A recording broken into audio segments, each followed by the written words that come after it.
Tessalonicenses. 1 Tessalonicenses capítulo 5, verso 23 e 24. E a semana que vem, com a graça do Senhor, nós terminamos essa primeira carta. Amém? Enfim, chegamos ao final mesmo. Depois, eu acredito que vão ser mais 7 pregações na segunda carta. E eu acho que a gente finaliza aí esse estudo, essa exposição da primeira carta aos Tessalonicenses. 1 Tessalonicenses capítulo 5, verso 23 e 24.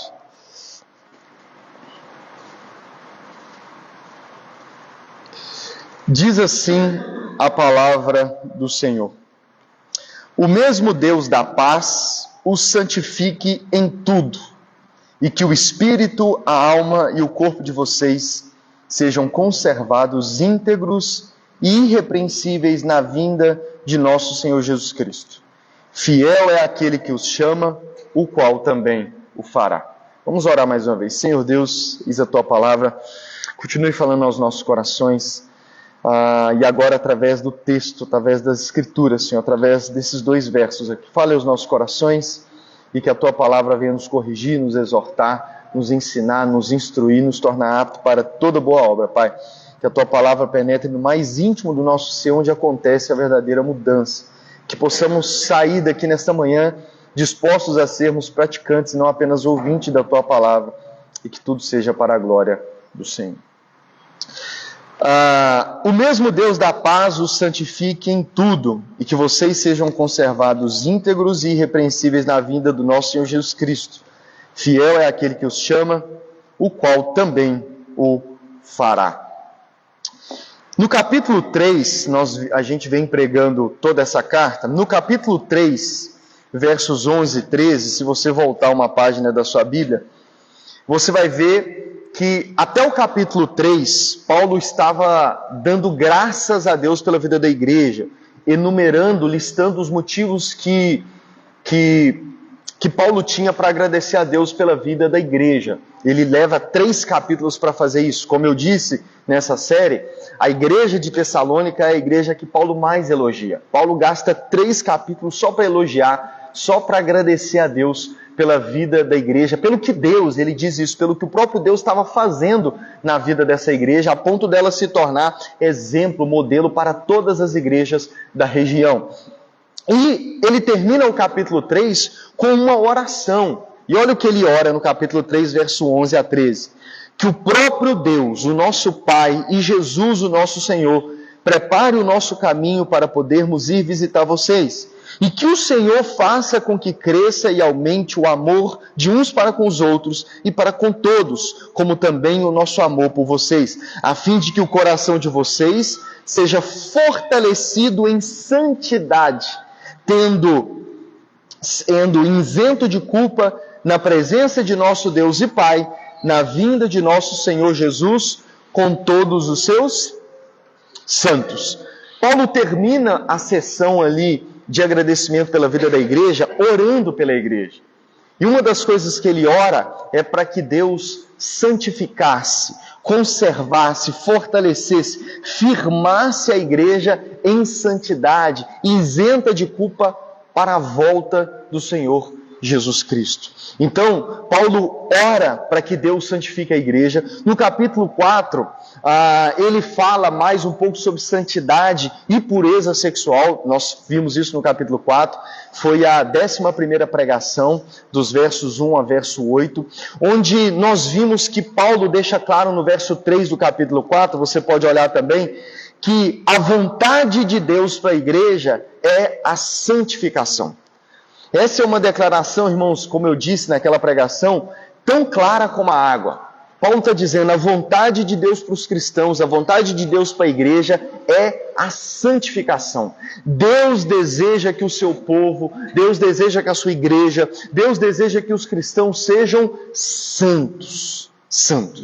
E aqui nesses versos 23 e 24, ele volta a isso. Ele agora faz para finalizar o capítulo 4, e aí a semana que vem vão ser orientações resumidas para encerrar de fato. Ele termina o capítulo 5 de novo no verso 23 e 24 com uma oração. E ele diz assim, o mesmo Deus da paz os santifique em tudo. Paulo novamente termina orando, e qual que é o alvo, o motivo, o assunto da oração de Paulo pela vida da igreja? Para que o próprio Deus, para que o Deus da paz santificasse a sua igreja, a igreja de Tessalônica, e automaticamente nos santificasse. Irmãos, tem muitos que dizem que a igreja parou, né? Os pregadores pararam de falar de santidade. E de fato, nos últimos tempos, na nossa geração, o nosso nível de santidade da igreja baixou muito, sim ou não? Coisas que no passado, os nossos irmãos crentes, só de pensar, se arrepiavam todo, né? Fugiam da aparência do mal, como eu preguei semana passada. Hoje em dia a gente está aceitando mais facilmente. Existem pecados que uns tempos atrás a gente raramente ouvia dizer que tinha no nosso meio, e hoje, infelizmente, a gente vê numa frequência maior. Então, de fato, o nível da nossa santidade, infelizmente, abaixou muito.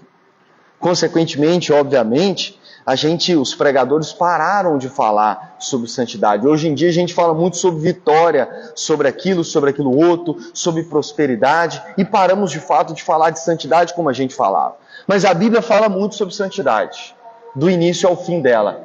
E nós vimos aqui, por isso eu resumi, que nessa carta aos Tessalonicenses está muito presente o assunto da santidade. Paulo escolhe, lembra-se que ele fala de 3 coisas dessa carta. Ele fala sobre o amor, ele fala sobre a esperança, ele fala sobre a fé, mas ele escolhe terminar tanto a sessão da gratidão à igreja, quanto o capítulo 5, o finalzinho da carta, ele escolhe orar por santidade. E olha que pela carta a gente vê que já era uma igreja que estava vivendo uma vida santa, que inclusive estava se tornando exemplo, modelo para as outras igrejas. Mas ainda assim Paulo não deixa de pedir a Deus mais uma vez para que santificasse a sua igreja. Porque o assunto da santificação da igreja deve ser um assunto que nós devemos tratar, porque é especialmente importante para Deus desde todo o Antigo Testamento, até mesmo no Novo Testamento. Deus nunca deixou de falar sobre santidade. Deus nunca deixou de desejar que o seu povo fosse santo. Um dos textos mais conhecidos sobre isso que nós conhecemos é aquele famoso: sejam santos porque eu sou santos. É um dos textos clássicos. Está tanto no Antigo Testamento, e Pedro cita ele no Novo Testamento. Então esse é um texto que é tanto para o Antigo quanto para o Novo. Existem textos, existem passagens, existem mandamentos que foram para o Antigo Testamento. Amém? Que foram do período do Antigo Testamento e que não se aplicam ao Novo. Esse é um dos assuntos mais importantes para entender a Bíblia. Existem mandamentos, existem assuntos que eram específicos do Antigo Testamento. Exemplo, hoje nós não precisamos sacrificar animais. Precisamos? Não precisamos. Era para o Antigo Testamento, não é para o Novo. Agora, um dos assuntos que eram tanto para o Antigo quanto para o Novo é o assunto da santidade. Esse é para o povo de Deus, desde o Antigo até o Novo. Existem teologias hoje em dia que pregam que a gente não precisa preocupar com mais nada. A gente está no tempo da graça. Mentira! Deus está inteiramente preocupado de que sejamos santos. Deus está inteiramente preocupado com a nossa santificação. Ele deseja que o seu povo ainda hoje seja santo, seja separado. Agora, o que eu quero enfatizar nesses versos, que é o que o verso enfatiza? Preste atenção que Paulo ora: o mesmo Deus da paz os santifique. O mesmo Deus da paz os santifique. No senso comum de nós evangélicos, e infelizmente na maioria das pregações que é falado sobre santidade, é enfatizado muito a nossa responsabilidade na santificação. O que eu estou querendo dizer com isso? No senso comum de nós evangélicos, em primeiro lugar, a santificação é uma obra do cristão.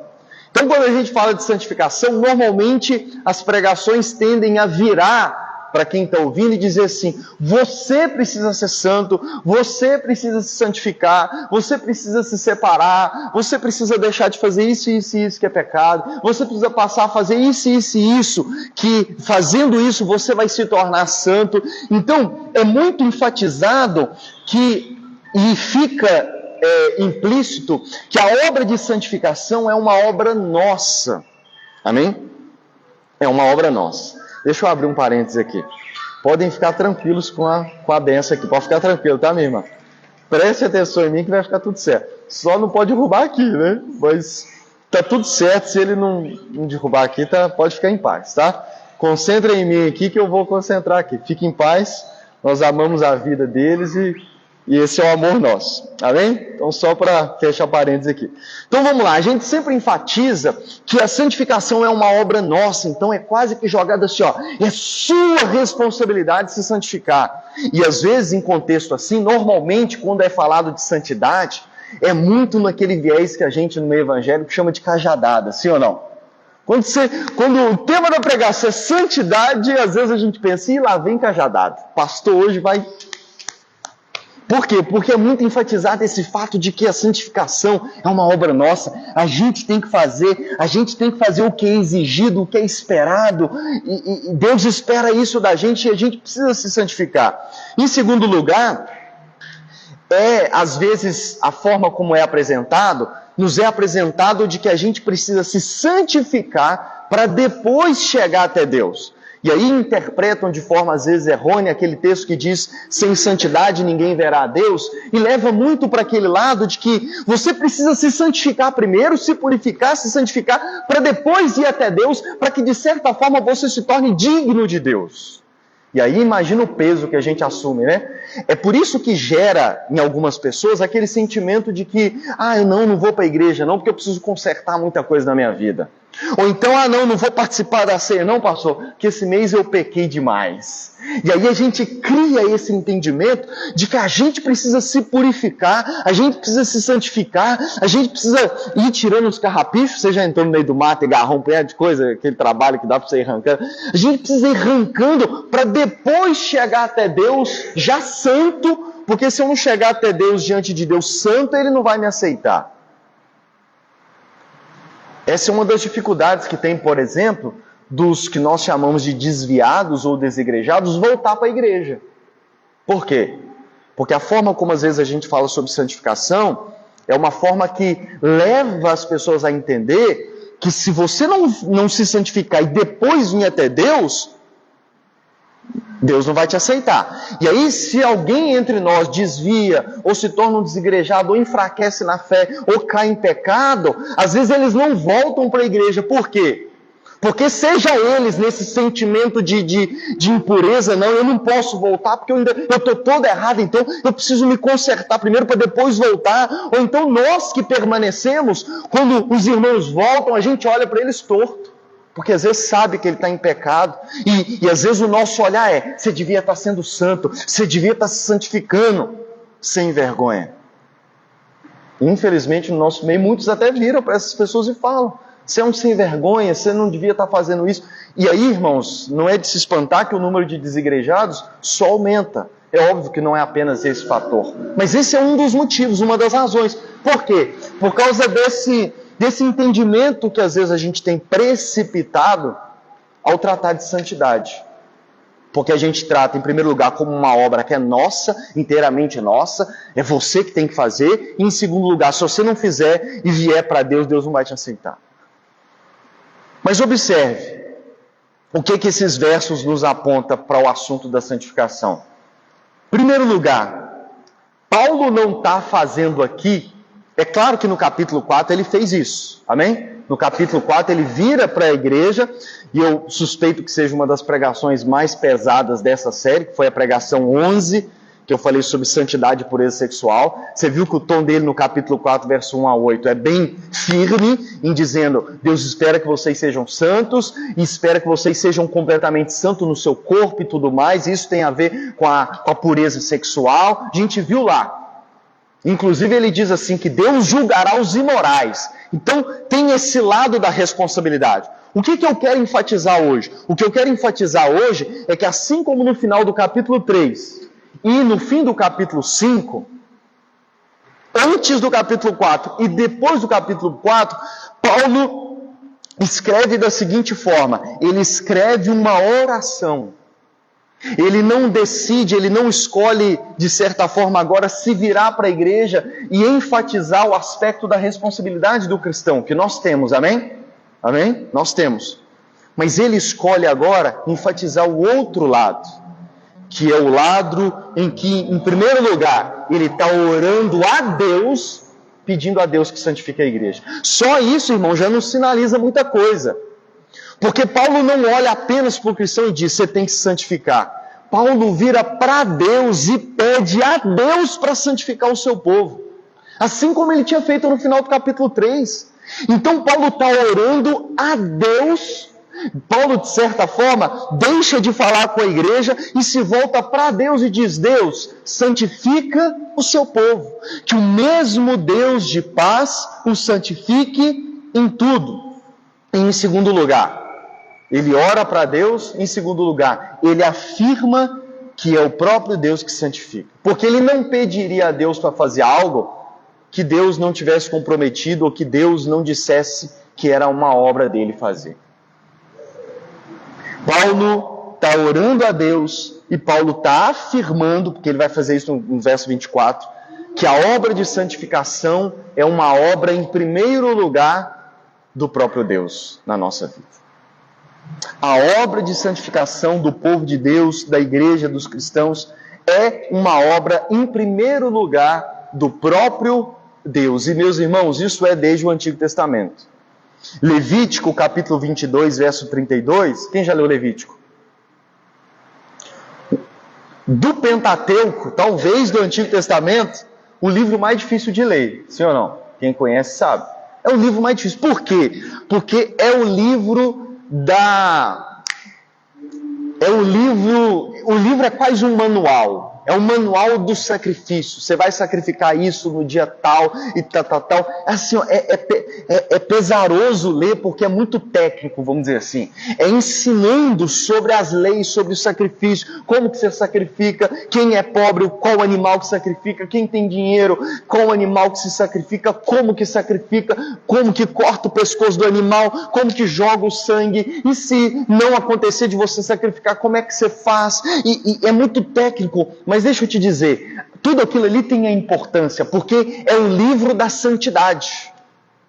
Os teólogos chamam Levítico de o livro da santidade, de santidade ao Senhor, porque o que o livro de Levítico está fazendo é Deus ordenando, ensinando o seu povo a forma como ele faria, nos mínimos detalhes do Antigo Testamento, coisa que a gente não tem no Novo. No Novo a gente não tem isso nos mínimos detalhes, mas no Antigo Testamento a gente tinha Deus dando os mínimos detalhes de o que o povo deveria fazer para se santificar.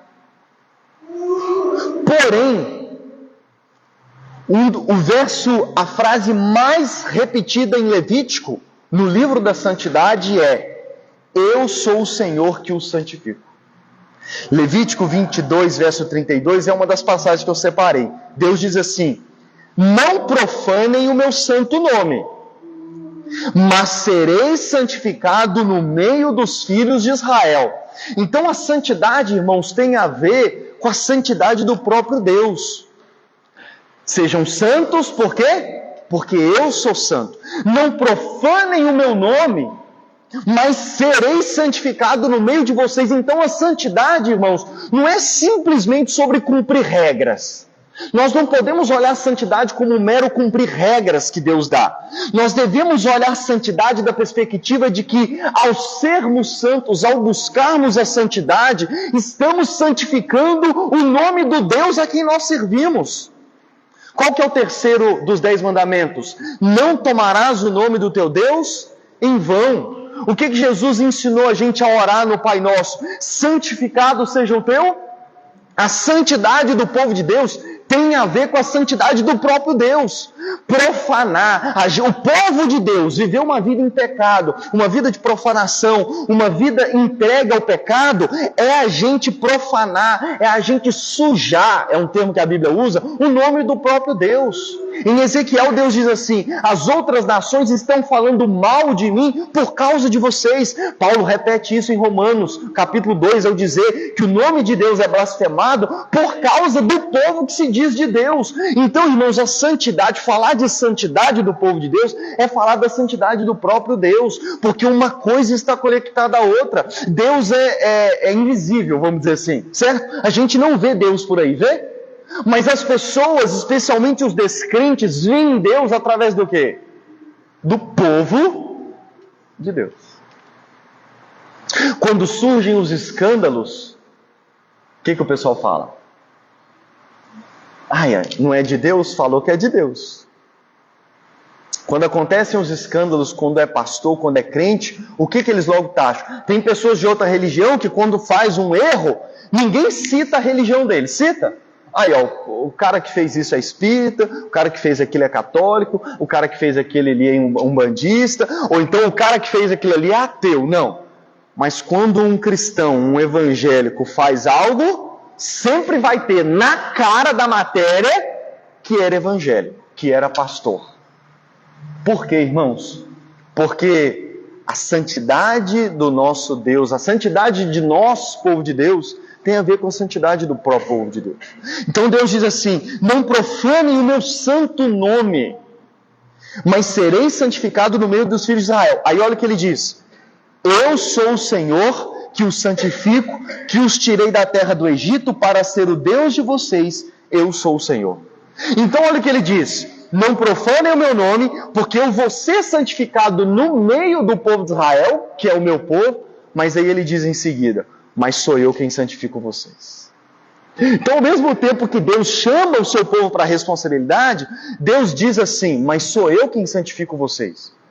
Porque a obra da santificação, irmãos, ela não é uma obra que é apenas nossa. Na verdade, o que eu quero te ajudar a entender nessa manhã é que, em primeiro lugar e majoritariamente, a obra de santificação, ela é uma obra do próprio Deus na nossa vida. É Deus quem nos santifica. Em Ezequiel, como eu citei, Ezequiel 37, verso 26, Deus diz assim: farei com eles uma aliança de paz. Será uma aliança eterna. Eu os estabelecerei, os multiplicarei e porei o meu santuário no meio deles para sempre. Essa já é uma promessa que aponta para o Evangelho, para o Novo Testamento. Aí olha o que diz: o meu tabernáculo estará com eles, e eu serei o seu Deus, e eles serão o meu povo. As nações saberão que eu sou o Senhor que santifico Israel, quando o meu santuário estiver no meio deles para sempre. Então olha aqui, e o contexto aqui é que a nação de Israel estava no seu pior momento. E Deus vem e faz uma promessa de uma aliança de paz, de uma aliança eterna, que é a que nós vamos celebrar nesta manhã. Esse é o cumprimento, a ceia, o sacrifício de Cristo é o cumprimento dessa aliança. O cálice é o cálice da nova aliança. Então é dessa aliança que Deus está dizendo, mas olha o que Deus faz questão de dizer. Deus não simplesmente diz: meu povo está rebelde, está profanando o meu nome, como ele diz no capítulo 36, mas Deus no capítulo 37 diz assim: mas sou eu, as nações vão saber que sou eu que santifico o meu povo. Porque a obra de santificação, irmãos, é uma obra do próprio Deus. É uma obra que quem começa não somos nós. Quem começa é o próprio Deus na nossa vida. Por isso que Paulo ora a Deus para que faça isso, porque, meus irmãos, o que Paulo está fazendo no Novo Testamento agora? O que Paulo está fazendo ao orar, pedindo a Deus que santifique o seu povo? Paulo está ecoando todas as promessas do Antigo Testamento. Paulo está ecoando todas essas verdades a respeito da santidade que o Antigo Testamento já nos apontava, que é o próprio Deus quem pega um povo rebelde, pecador, impuro, e ele pega esse povo sujo da lama, e é Deus quem pega eles, quem aceita eles, quem chama esse povo do jeito que ele está e diz assim: eu vou santificar. Quando meu filho está todo sujo no terreiro de brincar, ontem ele fez uma bagunça com o Todd. Metade do pote de Todd dele ele coisou com a caixa de leite que estava lá em cima do armário. Uma bagunça. Sujou os brinquedos todos, vou ter que limpar hoje. Eu não virei para ele e falei, vai tomar seu banho, que senão você não entra dentro de casa. Vai se limpar, porque senão você não entra dentro de casa. Eu peguei ele todo sujo e falei o quê? Eu vou dar banho na Santa. É assim que Deus faz. A obra de santificação é um Deus, que Ele não fica no Santo dos Santos dizendo assim, se ajeita aí para depois se chegar aqui, porque ai de você se chegar aqui sem estar nos trinques. A obra de santificação é uma obra que Deus vem até o seu povo, aquele povo que Ele escolheu, e Ele escolheu quando eles ainda estavam todos impuros, e Deus diz, eu vou santificar. Eu vou tirar o velho coração, vou pôr um novo coração. Eu vou tornar vocês brancos como a neve. Eu vou tornar vocês brancos como a neve. O meu livro de ficção favorito até o momento é O Retrato de Dorian Gray. O Vitor até tem um lá agora. E a história, já preguei uma série que eu usei muito como exemplo. A história é sobre um jovem que, ao ouvir conselhos de alguns amigos, começa a curtir a vida doidada. E a história diz que ele era o mais bonito da cidade, então ele aproveita da sua beleza e ele começa a curtir a vida. Faz um pacto com o diabo para permanecer bonito o resto da vida.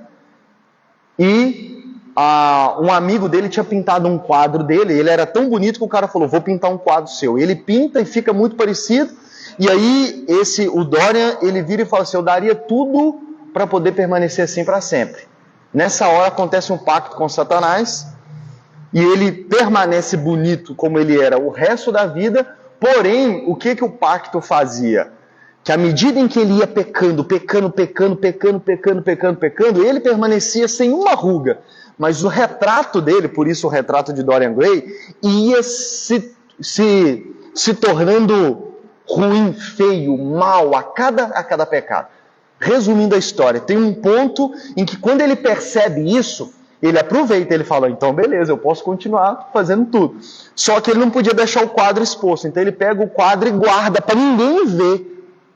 Resumindo a história, acontece de um certo momento, ele apresenta para esse amigo que tinha pintado, conta a história e mostra para ele o quadro. E aí quando o amigo dele, enfim, vê o quadro, o amigo dele diz assim, se essa é a imagem do seu verdadeiro eu, você então é pior do que as pessoas dizem. Porque à medida em que ele foi se entregando à devassidão, as pessoas começaram a falar. É muito bonito, mas é daquele naipe. E virou o nome falado na cidade. Quando o amigo vê o quadro, o estado do quadro, ele fala, se isso é o que tu fez da sua alma, tu é pior do que as pessoas dizem. Mas qual é o exemplo que eu quero dar aqui? É que ele então entra em crise, ele arruma um desespero, porque ele vê que foi por água abaixo, e ele vira para o amigo dele e diz assim, viu, para mim não tem mais solução. O que eu quero trazer aqui como exemplo? É que o amigo dele vira para ele e diz assim, não, se você se arrepender, há solução. Aí olha o que diz a história, e o autor nem é cristão. Aí o amigo dele diz assim, não tem um texto que diz que ainda que que os seus pecados sejam como escarlate, vermelho, vinho, eu os tornarei tão brancos como a neve. O amigo dele cita Isaías 1,18, que é uma promessa de Deus. Então, por isso que assim, é um autor não cristão, é uma história que não é cristã, mas que é uma história muito bonita e nos aponta, para quem conhece a Bíblia, nos aponta para isso. Porque olha o que o amigo dele está dizendo. O amigo dele diz, se isso é o que a sua alma é, você é pior do que pensam. Mas tem uma boa notícia, e o amigo dele faz questão de lembrar. Existe um texto de um Deus que diz que ainda que que os seus pecados sejam escarlates, Ele prometeu tornar você branco como a neve. Esse é o Deus que nós cremos, esse é o Deus do Evangelho. É isso que esse texto ecoa e que a santificação, a obra da santificação na Bíblia nos aponta. Não é uma obra nossa, irmãos. É uma obra de Deus. Deus nos pega e promete, não só promete, vamos ver no verso 24, como Ele cumpre a promessa de que sou eu quem santifica o meu povo. É por isso que Paulo escolhe não descer o cajado na igreja, mas ele escolhe dobrar os seus joelhos e virar para esse Deus que fez essas promessas e dizer o que? Deus, santifica o seu povo, santifica a tua igreja. No Evangelho, a partir do momento em que cremos em Jesus, e nós sempre dizemos, mas às vezes na prática a gente faz o contrário, nós sempre dizemos que ninguém precisa consertar a sua vida para vir até Jesus. Venha como está. E de fato, esse é o chamado do Evangelho. Venha do jeito que você está. Ah, tu é o maior pecador de Conselheiro Lafayette. Venha até Jesus, que Ele te aceita. Ele deu a vida para você do jeito que você está. Mas ninguém permanece do jeito que está quando vem para Jesus. E você não precisa vir na paranoia de, e agora, o que eu vou fazer, o que eu tenho? Não, relaxa, calma. Tem gente que é muito apavorado, ele vem, e aí ele quer da noite para o dia mudar. Não, calma. Vem, porque a obra de santificação é uma obra do próprio Deus. Ele vai santificar você. Ele é o mais interessado e Ele é aquele que, mais do que o pastor, os irmãos, aquele que te levou para a igreja, mais do que qualquer um outro, Ele é o principal que não só está preocupado, não só que tem interesse, mas é o principal que prometeu arregaçar as mangas e dizer, eu vou te santificar. Basta você vir até mim, basta você se entregar, que eu vou te santificar.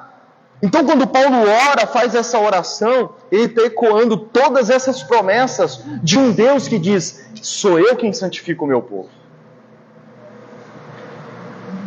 Eu arrisco dizer que em alguns momentos, a gente não tem que descer cajadada no desigrejado, no desviado, ou naquele entre nós que está ainda se entrelaçando no pecado.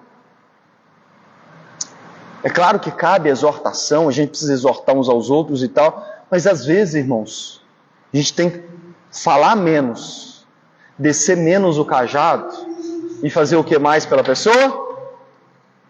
Dobrar os joelhos. Porque a obra da santificação, como diz o texto de Zacarias, não é por força nem por violência, mas é pelo meu Espírito. O Espírito Santo, cujo das suas principais obras é santificar o nosso espírito. Então a obra de santificação é do próprio Deus. Aí ele diz assim, que o mesmo Deus da paz o santifique em tudo. A santidade e a obra de santificação de Deus na nossa vida, ela é completa. Ela toca todas as áreas da nossa vida. Ela toca todas as áreas da nossa vida. Não tem, irmãos, uma área sequer da nossa vida que a obra de santificação de Deus não toque. E aqui entra uma outra questão para nós. A gente às vezes até costuma dizer, né? Quando você vem até Jesus, não pode haver aquele quartinho da bagunça que você deixa Jesus entrar em todos os cômodos da casa. No quartinho da bagunça, não. Não vou pedir para você falar se na sua casa tem um quartinho da bagunça, que quando a visita vai lá, você apresenta a casa toda, mas ali não, aquela porta, você tranca 7 chaves, né? Se deixar, encosta ao armário para ninguém ver que não tem, nem importa. Não pode ter isso, porque a obra de santificação é completa. Deus, Ele não só quer, como Ele entra em cada cômodo da sua vida. Até na gaveta da bagunça, que quem não tem um quartinho, tem uma gaveta, né? Ou um armáriozinho, toca tudo lá. Deus abre até as gavetas da bagunça da nossa vida para fazer a obra de santificação na nossa vida. Cada detalhe. É óbvio que não é um estalar de dedo, não é um passe de mágica. É uma obra. Por isso que, inclusive, eu dei o tema da mensagem de a obra da santificação. É um trabalho, é uma obra. Nós vamos ver isso. É uma obra que Ele começa quando a gente vem até Ele e Ele está atualmente trabalhando. Não tem aquelas imagens de internet assim, estou em obras, que às vezes o cristão coloca? É isso, estamos em obra ainda. Por isso que nem nós devemos cobrar de nós mesmos ainda perfeição, e muito menos aceitar que as pessoas lá fora cobrem de nós perfeição, porque estamos em obra. Estamos em obra. Continuamente temos que nos arrepender de pecado. Continuamente temos que dobrar o joelho e falar, Senhor, me perdoa porque eu estou tentando te impedir de entrar naquele quarto, de abrir essa gaveta, mas me santifique em tudo, me santifique em tudo. Como Paulo está orando para que Deus santifique a igreja em tudo. Nós vamos ver especialmente na segunda carta que tinha problema na igreja, tinha uma galera preguiçosa lá que não queria trabalhar. Então tinha obra para ser feita ainda. Mas Paulo está dizendo, santifica a tua igreja em tudo, irmãos, porque a obra de santificação é uma obra completa. Isso toca a cada área da sua vida, financeira, sentimental, familiar, como pai, como filho, é completa, é completa. Amém? A forma como você usa suas palavras, a maneira como você pensa e tudo mais. Nós vamos ver isso aqui na continuidade. Olha o que ele diz. E que o espírito, a alma e o corpo de vocês sejam conservados íntegros e irrepreensíveis. Paulo aqui está explicando o santificar em tudo. Ele diz, e que todo o seu espírito, sua alma e o seu corpo sejam conservados íntegros e irrepreensíveis. A obra de santificação, ela toca cada área do nosso ser. Paulo escolheu explicar isso falando disso, né? Corpo, alma e espírito. Que não tem muito mistério. Basicamente, e aí eu poderia trazer outros versos bíblicos, mas decidi simplificar. Basicamente, quando ele fala de espírito, ele está trazendo à memória a nossa razão, nosso entendimento, nossos pensamentos, que em várias passagens da Bíblia é sinônimo dos nossos pensamentos, da nossa forma de pensar e tudo mais. Então, o que Paulo está dizendo? Que a sua razão, a sua forma de raciocinar, seu entendimento, seus pensamentos sejam santificados, irmãos. Então, nós devemos, eu citei semana passada como parâmetro para entender o que é bom e o que é mal, né? Paulo em Filipenses 4:8 diz assim, em que vocês devem pensar? Tudo que é bom, tudo que é puro, tudo que é louvável, tudo que é amável, de boa fama, se há louvor, se há virtude, nisso pensai. Então ali, Paulo está falando de santidade, de que ser santo no espírito, no entendimento, na razão, nos pensamentos, é a gente orar e deixar que o Senhor vá mudando nossa maneira de pensar. Quantos aqui poderiam dizer que a sua maneira de pensar, de enxergar as coisas, de raciocinar, hoje é totalmente diferente da forma como você pensava antes, de você enxergar as coisas, de você pensar. Quando ele fala de alma, ele nos aponta para as nossas emoções, para a nossa vontade. E aí as nossas emoções, eu também citei algumas pregações atrás, teve um autor cristão que escreveu um livro, Afeições Religiosas, em que ele mostra que as nossas afeições, nossos sentimentos, nossas emoções também devem ser santificadas, também devem ser conduzidas para Deus. Então não cabe essa de, não, eu sou estourado mesmo, eu nasci assim. Não. Um dos dos frutos do Espírito é o domínio próprio. Então o Espírito Santo pega um estupim curto e aumenta esse estupim a quantidade. E sabe qual que é o tamanho do estupim que o Espírito coloca em você quando você converte? 70 vezes 7. Entendeu? O trocadilho? Ele pega um estupim curto e aumenta, estica para o tamanho de 70 vezes 7.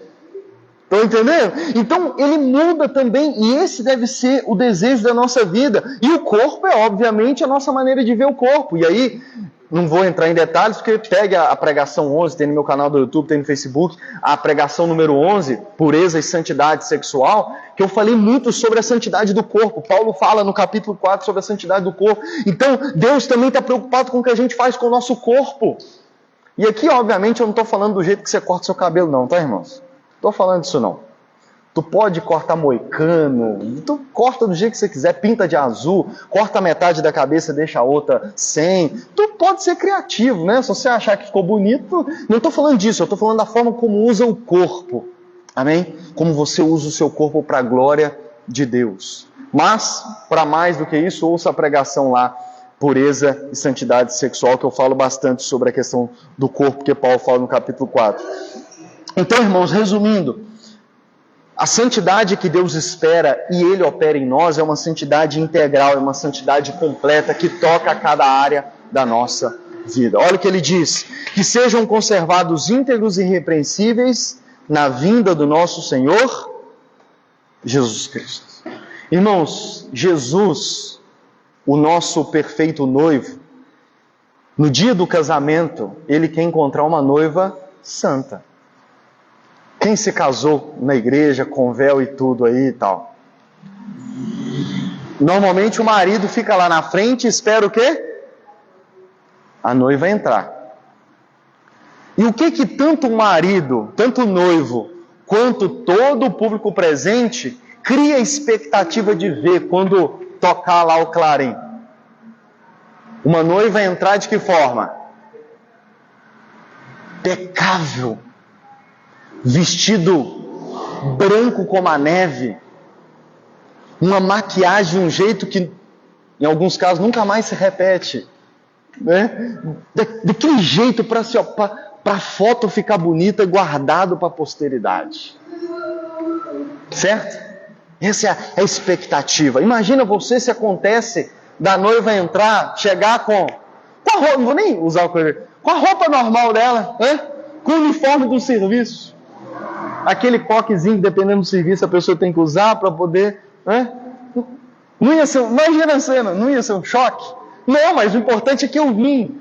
Não, tem toda aquela estética, né? Tem todo aquele visual. Irmãos, Cristo como noivo, naquele dia, ele também virá ao encontro, que nesse caso é o contrário, ele virá ao encontro desejando e esperando encontrar uma noiva pura, santa. E deixa eu te dizer, é exatamente para isso que ele morreu. Paulo fala em Efésios capítulo 5, verso 25. Olha o que Paulo diz, olha como que é lindo esse texto. Maridos, que cada um de vocês ame a sua esposa, como também Cristo amou a igreja e se entregou por ela. Ele amou, se entregou por ela, para que a santificasse, tornando-a purificada por meio da lavagem de água pela palavra, para apresentar a si mesmo como igreja gloriosa, sem mancha, sem ruga, nem coisa semelhante, porém santa e sem defeitos. Irmãos, ao olhar para a cruz, devemos nos lembrar não apenas que Cristo morreu para pagar o preço pelos nossos pecados. Olhe de uma outra perspectiva, porque existem várias formas de se olhar para a cruz do Calvário. Hoje eu quero te lembrar dessa perspectiva. Ao olhar para a cruz do Calvário, ao lembrar do Cristo crucificado, olhe dessa perspectiva de que ali, naquela cruz, passando por aquele sofrimento, por todas aquelas dores, calado, suportando tudo que suportou traição, suportou zombaria, foi escarrado, foi crucificado nu na frente de uma multidão, sofreu tudo o que sofreu. Olhe para essa cena e pense da perspectiva de que ali era um noivo que estava fazendo tudo aquilo com o propósito de purificar sua noiva, para limpá-la, perdoar o pecado dela, para tirar todos os seus defeitos, todas as suas manchas, todas as suas máculas, para preparar ela e deixar ela bela, santa e pura para o casamento. Você que casou na igreja, o que você teve que fazer para que a sua noiva entrasse bela na igreja? Talvez, não sei, talvez foi você que pagou o vestido, talvez foi você que pagou o salão, o banho de salão, né, o dia de salão, não sei, ou talvez nem isso, né? Hoje em dia é dividido, né, bastante ali as responsabilidades, talvez foram juntos ou foi por parte dela. Enfim, o que você fez para que a sua noiva estivesse bela? Talvez, como eu disse, e não para demérito, tá? Porque hoje em dia é normal, talvez nem o vestido, nem o dia de salão você pagou. Ok, também não é pecado, amém? Agora, o que o nosso perfeito noivo fez para ter nós como noiva, como igreja noiva, limpa, santa e sem mácula? Ele deu a sua própria vida. Ele deu o seu corpo e deu até a última gota do seu sangue. E o texto é claro em dizer que o propósito dessa entrega era para nos santificar. Cristo é um noivo que quando escolheu a noiva, o que te levou a escolher a sua esposa? Quando ainda vocês nem se conheciam. O que te levou a escolher? Para pensar que quando Cristo escolheu a sua noiva, ela ainda era toda manchada, toda maculada. Irmãos, um dos textos que mais mexe comigo é Ezequiel 16. Leia durante a semana como dever de casa. Não pus no esboço, então não vou lembrar de cabeça. Ezequiel 36 tem, acho que mais de 50 versículos, se não me falha a memória. E se você ler o capítulo 16 de Ezequiel, você vai ver Deus falando assim para o povo de Israel: você é pior do que uma prostituta. Já usando essa linguagem de marido, esposa, que Deus sempre usou desde o Antigo Testamento. Deus diz assim, irmãos, é um texto pesadíssimo. Porque Deus diz assim, falando com o seu povo: você é uma esposa adúltera, pior do que prostituta, porque a prostituta ainda recebe pela sua prostituição, mas você nem pagamento recebe. Na verdade, você, ao invés de receber pagamento dos homens com quem você se deita, você que paga para eles, para que eles se deitem com você. Então, irmãos, é o reverso. Deus está dizendo que a sua mulher, a sua esposa, ela não pagou, ela não recebeu, se prostituiu para ganhar dinheiro, não. Ela é quem ainda pagou para que os outros se prostituem. Então, é uma imagem pesadíssima, tá? Para o descrente, talvez é até mais difícil de entender. Então, assim, é um texto pesadíssimo em que Deus pega pesado, faz uma comparação, que talvez se a gente fizer hoje, pastor, eu ainda tenho vontade de pregar só nesse texto. A gente talvez seria até cancelado hoje em dia em época de rede social. Mas Deus faz isso no Antigo Testamento. Mas no final, como que ele termina? Ele termina dizendo assim: mas eu vou purificar vocês. Mas eu, ao invés de te descartar, eu vou fazer uma nova aliança, uma perfeita aliança com você. Então, irmãos, a imagem, essa é a imagem que Cristo depois conclui, de que quando Cristo escolheu a sua noiva, éramos, irmãos, usando a linguagem de Ezequiel 16, éramos pior do que prostituta. Mas ao invés dele nos descartar, ele faz o quê? Eu vou te santificar. Eu vou dar a minha vida para transformar o seu estado e te tornar melhor do que você era antes de você cometer todos os pecados que você cometeu.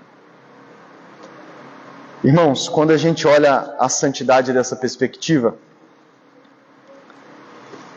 como que a gente continua olhando para a santidade como simplesmente cumprir regras que Deus obriga?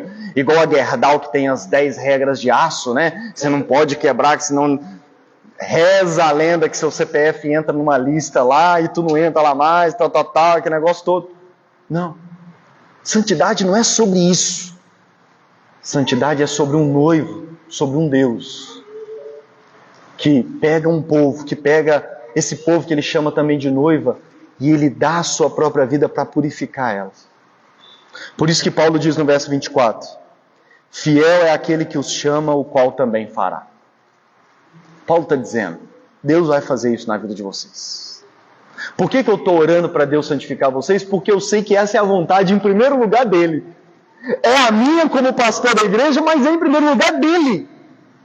Por isso que essa oração é a oração que Deus vai ouvir com certeza, porque eu não estou tirando da minha cabeça, não é eu pedindo a Deus para fazer, eu só estou ecoando aquilo que Ele mesmo já disse que vai fazer. Por isso que Paulo termina dizendo, fiel, ou seja, Ele vai cumprir. Ele não só chama vocês, como Ele fará, Ele vai operar. E por que nós temos certeza que ainda hoje Deus faz isso? Porque Ele foi capaz de dar a vida dele por nós. Paulo, em Filipenses 1,6, ele diz assim para a igreja de Filipos: estou certo que aquele que começou a boa obra em vocês há de completá-la até o dia de Cristo Jesus. A boa notícia é que Ele começa a boa obra e Ele vai terminar a boa obra. Porque o mais difícil Ele já fez, que foi ter pagado o preço pelos nossos pecados. E Ele fez. E Ele fará todo o restante dessa obra. Para responder a pergunta que você está na cabeça desde que eu comecei. Então o que eu faço, pastor? Eu não preciso fazer nada. Confessa que você está martelando essa pergunta. O que eu faço então? Então eu não preciso fazer nada. Então eu posso deixar a vida me levar, a vida leva eu? Não. Mas agora vamos colocar a nossa responsabilidade na perspectiva correta. Qual que é a nossa responsabilidade? O que nós fazemos então nesse processo de santificação? 1 João 4,19, João diz assim: nós o amamos Porque Ele nos amou. Por que você ama Jesus? Porque Ele te amou. O seu amor por Ele é uma resposta ao amor que Ele deu para você em primeiro lugar. E quando você ainda era pecador miserável. A gente só ama Jesus, irmãos, porque em primeiro lugar Ele nos amou. A gente só entregou a vida para Ele porque em primeiro lugar Ele entregou a vida por nós. Então percebe como que primeiro é Deus quem faz. E a nossa ação é só uma reação ao que Ele faz por nós. O que isso tem a ver com santidade? É que é a mesma coisa o raciocínio. Por que nós devemos querer ser santo? Ora, porque Ele é santo. E a minha atitude de me santificar, o meu trabalho de ir nas disciplinas espirituais buscando a santidade, não é para que Ele me aceite, mas porque Ele me aceitou. Deu para entender a diferença? Por que eu desejo ser santo hoje? Porque Ele é santo. Por que eu desejo ser santo? Porque aquele que se entregou por mim, em primeiro lugar, Ele é santo. E em segundo lugar, Ele se entregou por mim para que eu fosse santo. Como que eu não vou responder com santidade para o que Ele fez por mim? Eu quero ser santificado porque Ele quer me santificar. Eu quero ser santificado porque Ele está trabalhando antes de mim. Ele já está trabalhando a minha santificação. A gente só começa a pensar em santidade porque Ele já começou uma obra de santificação na nossa vida. Sim ou não? Então, qual que é a nossa responsabilidade na obra de santificação? É orar a oração do Pai Nosso em que a gente diz para Ele: santificado seja o Teu nome e seja feita a Tua vontade na terra, na minha vida, como ela é feita no céu. Santifica o Teu nome na minha vida. Que a minha vida seja um testemunho da santidade do Seu nome. Então, nós não fazemos para que Ele nos aceite, a gente não se mata para poder santificar, para ir até Ele. Não, não. A gente se entrega e diz: seja feita a Tua vontade. Como cantava o Tales, né? Canta ainda, né? Me molha, me lava, me limpa e arde outra vez o meu coração. É isso que a gente pede. Vem fazer a obra que o Senhor deseja em mim. Porque eu desejo aquilo que o Senhor deseja para a minha vida. Então a nossa participação na santidade é só nos alinhar com aquilo que Ele deseja e já está fazendo na nossa vida. Como que nós colocamos isso em prática? Em primeiro lugar, ore por santificação pessoal e da igreja. Amém? Se Paulo levava isso em oração, leve também em oração. Ore: Senhor, me santifica. Senhor, santifica meus lábios. Senhor, santifica meus pensamentos. Santifica minhas emoções. Eu sou estupim curto, eu sou estourado. Ore pedindo a Deus que santifique. Alinha em oração a sua vontade com a vontade do Senhor. E também pela vida da igreja. Às vezes a gente hoje em dia, especialmente como eu disse que a igreja de hoje baixou o padrão de santidade, é muito fácil a gente tomar uma postura de apontar a dedo: eu não congrego mais por causa disso, porque a igreja é isso e aquilo outro. Minha igreja, eu vou só no culto, mas não me envolvo muito porque lá acontece isso. É muito fácil a gente ficar nesse modo: sou santo e eles são pecadores. Não, ora! Você acha que a igreja está precisando ser mais santa? Dobra o joelho e ora, alinhando a sua oração, a sua vontade com a vontade de Deus. Faça como Paulo fez. Ore. Está precisando de muita santidade, então ore muito. Pela sua vida e pela vida da igreja. Deseje a santidade. A gente deve buscar fazer com que o nosso desejo seja o desejo do próprio Deus. Terceiro lugar, não esqueça que Jesus está em ação constante para santificar a sua igreja. É por isso que eu não desisto da igreja. Não desisto da igreja. Conheço todos os problemas que a igreja de Jesus tem no Brasil, no mundo, em Lafayette, na nossa local, mas não desisto da igreja. Sabe por quê? Porque a Bíblia diz que Jesus está santificando.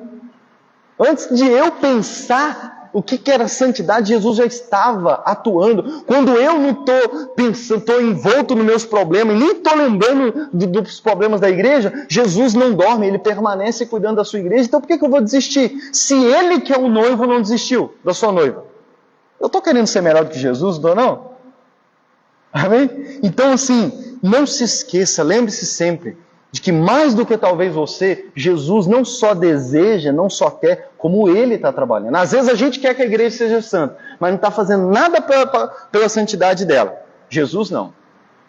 Ele quer, Ele já fez e Ele continua fazendo. E prometeu fazer até o fim, até o dia da sua volta. E quarto e último lugar, arregace as mangas e trabalhe ativamente na santidade da igreja. Consolando, exortando, pondo em prática tudo que a gente tem vivido, amando, exortando, deixando Deus usar os seus dons, porque quando Deus usa você nos dons, Ele está santificando a igreja. Quando Deus usa você na área em que Ele te chamou, Ele está usando tudo isso para santificar a sua igreja. Irmãos, deixa eu dizer, e eu finalizo aqui, tudo o que acontece numa vida diária da igreja, Jesus usa para poder santificar a sua igreja. Amém? Ele usa para santificar a sua igreja. Até quando estoura problema e tal, Jesus usa tudo para santificar a tua igreja. A igreja de Corinto, que talvez era pior lá do início da igreja, que o pau quebra, tinha pecados grotescos lá. Quando você lê a segunda carta, você vê Paulo falar que até o fato de Paulo pegar pesado com eles, no fim resultou em tristeza, que gerou arrependimento e que no final virou santificação. Leia a segunda carta aos Coríntios. Então, deixa eu dizer, Jesus está ativo na santidade, na obra de santificação da sua vida pessoal e da vida da sua igreja como um todo. Porque naquele dia em que Ele voltar, Ele vai se encontrar com uma igreja pura, santa, sem ruga, sem mácula, perfeita, mais bonita do que a sua esposa estava quando se casou com você, ou que o seu marido estava quando você viu ele lá na frente esperando. Amém? Vamos orar? Mas eu queria que a gente já fizesse a oração com os elementos na mão. Porque eu mostrei para vocês, inclusive, o que a santidade tem a ver com a ceia, né? Então, você que já é batizado, queria que você viesse aqui pegar os elementos. Se você ainda não é batizado, nós temos aqui na frente também uma uva. Por que a gente usa a uva aqui? Não é bíblico, mas nós usamos. Por que a gente gosta de usar? Porque assim como a uva, naquele estado ali, depois de passar por um processo, ela pode se tornar o suco, a santificação também é um processo, a conversão é um processo. Então, se você ainda não é batizado, você ainda está no começo do processo. Amém? E nesse começo do processo, biblicamente, você ainda não vou dizer que não pode, mas o ideal é você não participar ainda da ceia, porque você ainda não nasceu no seu coração essa convicção do sacrifício de Jesus. Então não faz nem sentido você celebrar algo que você ainda não tem convicção de que foi para você a seu respeito. Então você aguarda, né? Mas se você já é batizado, você pega. Então, seja qual for o seu caso, enquanto nossa irmã já ministra, vem aqui, pega os elementos, e aí, juntos com os elementos na mão, a gente vai orar. Pode vir.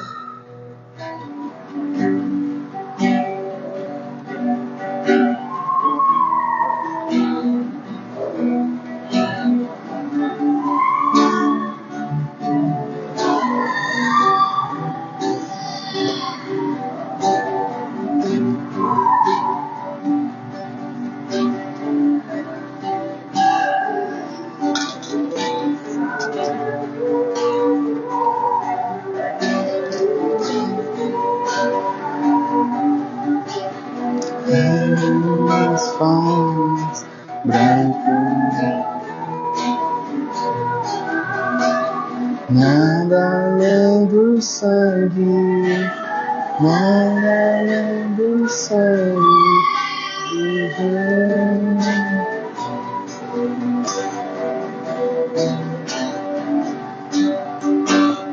Que nos faz brancos como a neve, aceitos.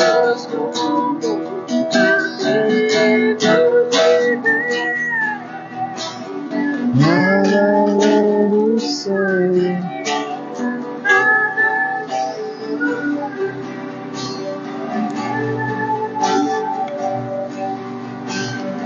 Mais do que palavras agora, nós estamos segurando na nossa mão o pão e o cálice, que nós fazemos em memória daquele dia em que Ele se entregou por nós. E como eu já disse aqui, Ele se entregou na cruz do Calvário, Ele deu o seu corpo, Ele deu o seu sangue para nos santificar, para nos tornar santos.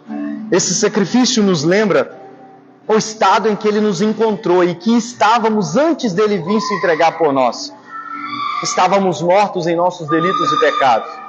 Estávamos mortos, estávamos impuros, estávamos cheios de mancha, tínhamos o nosso retrato, que é pior do que às vezes nós confessamos ou aceitamos.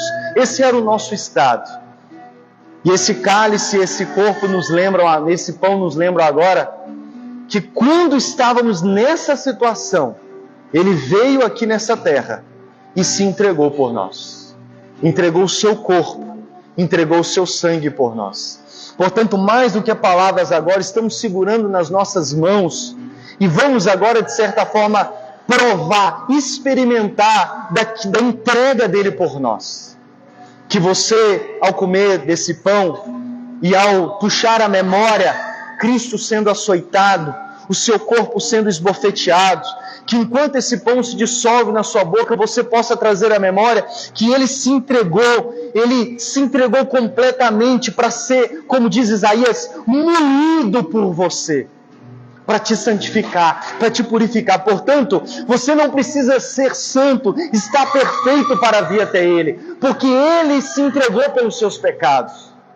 Que ao beber do cálice você se lembre que Ele derramou o seu sangue por você, porque esse sangue, esse cálice agora representa o sangue, o cálice da nova aliança, a aliança que Ele prometeu desde o Antigo Testamento fazer com nós, essa aliança de paz, essa aliança eterna, essa aliança inquebrável, que não é feita baseada na nossa capacidade de ser santo, mas na entrega que Ele fez por nós e que Ele consumou na cruz do Calvário. Portanto, temos segurança e podemos ter essa confiança de que, ainda que venhamos falhar nesse processo da obra de santificação, Ele é aquele que não só naquele dia se entregou até o fim por nós, como permanece e está vivo hoje e permanece ativo, nos santificando, nos purificando. Portanto, confie nessa verdade, porque Ele não nos descarta. Ele permanece ativo, nos limpando. E ainda que venhamos voltar a pecar, Ele estará presente conosco para continuar nos purificando e nos santificando, até que possamos encontrá-lo de forma perfeita. Pai, nós consagramos o pão e o cálice agora, como o Teu corpo e como o Teu sangue. Que neste exato momento, todas as palavras que foram ditas aqui ganhem vida na vida dessas pessoas agora, na vida dos meus irmãos, em nome de Jesus. Coma do pão e beba do cálice.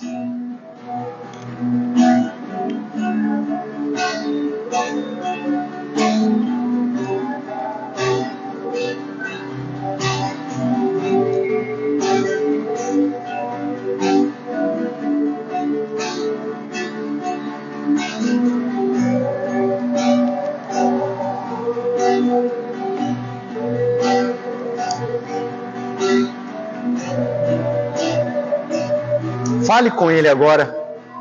Agradeça a Ele pela obra que Ele começou e que Ele tem feito na sua vida. Se quiser, confesse agora os seus pecados. Talvez o Espírito trouxe ao seu coração convicção de pecados que você tem voltado a se entregar a Ele, que você tem tropeçado, que você tem caído. Confesse a Ele agora. Confesse para esse Deus que não está aqui agora para apontar o dedo na sua cara, que não está aqui agora te acusando, que não está aqui agora dizendo para você o quanto você está indigno dele. Pelo contrário, é um Deus que neste momento agora traz à sua memória o que Ele já fez por você, o que Ele já fez para te livrar desse pecado, o que Ele já fez para te santificar. Por isso o que Ele diz para você nessa manhã é: acorda, levanta, não aceita essa acusação de Satanás de que você é impuro, impuro, de que você é indigno. Não! Eu sei que você é pecador. Eu já sabia antes de me entregar. E foi exatamente por isso que eu me entreguei. Portanto, não baixa a guarda, não baixa a cabeça, não vista essa carapuça de acusação, pois aqueles que estão em Cristo Jesus, já não há mais condenação para eles, porque agora nós não temos um Deus cujo relacionamento com a gente é fraco, ou que não fez uma aliança, um anel de vidro que se quebra facilmente. Nós temos com Ele fez com a gente uma aliança inquebrável, através do sacrifício do seu Filho. Portanto, não importa o quão fundo você já foi, o quão fundo você esteja agora, Ele é o Deus que te santifica, Ele é o Deus que quer te santificar, Ele é o Deus que não só se entregou, mas permanece vivo, está aqui agora, está hoje, está com você todos os dias, trabalhando na sua santificação. E o que Ele diz para você é: alinhe a sua vontade comigo, não desista, porque eu não desisto, eu não te abandono, pelo contrário, eu comecei e eu vou terminar a obra de santificação na sua vida, para que naquele dia você esteja fazendo parte da igreja, que será e já é a minha noiva. Portanto, não desista, não baixe a guarda, levante a cabeça, lute, porque eu estou te santificando, eu estou trabalhando para tornar você cada vez mais santo, para que naquele dia possamos nos encontrar como um noivo e uma noiva que selarão esse casamento e viverão juntos de forma perfeita e perfeitos, porque naquele dia, enfim, Ele completará, a obra será concluída 100%.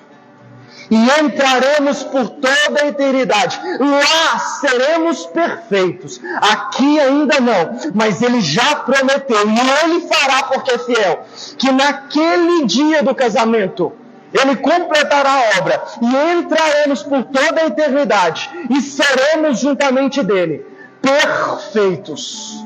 E viveremos unidos de forma perfeita, sem mancha, sem mácula, sem ruga, sem qualquer defeito. Porque, acima de tudo, Ele está fazendo essa obra na nossa vida. Pai, obrigado por essa manhã, obrigado pela Tua palavra. Que possamos sair daqui nessa manhã mergulhados na Tua graça, confiantes e descansando a nossa alma nessa boa notícia, que é o fato de que a obra da santificação, assim como da salvação, não é uma obra nossa, mas é uma obra do Senhor. Que possamos alinhar a nossa vontade com a Tua, que possamos orar constantemente sobre isso, que venhamos não nos satisfazer, Senhor, com uma vida com menos santidade, pelo contrário, que possamos buscar a santidade, não na paranoia, não no legalismo de nos tornar santos para que o Senhor nos aceite, mas para nos tornar santos, porque o Senhor já nos aceitou e está trabalhando na nossa vida. Que a nossa vida mude durante essa semana, que possamos refletir nisso e vermos a obra do Senhor sendo feita no nosso dia a dia, no nosso espírito, na nossa alma e no nosso corpo, para que possamos ser santos, totalmente irrepreensíveis e perfeitos no dia da Tua volta. Que o amor de Deus nosso Pai, a graça de nosso Senhor Jesus Cristo e a doce comunhão do Santo Espírito de Deus seja com todos vocês. Ide-vos em paz, que o Senhor vos acompanhe e os santifique em todos. Deus abençoe.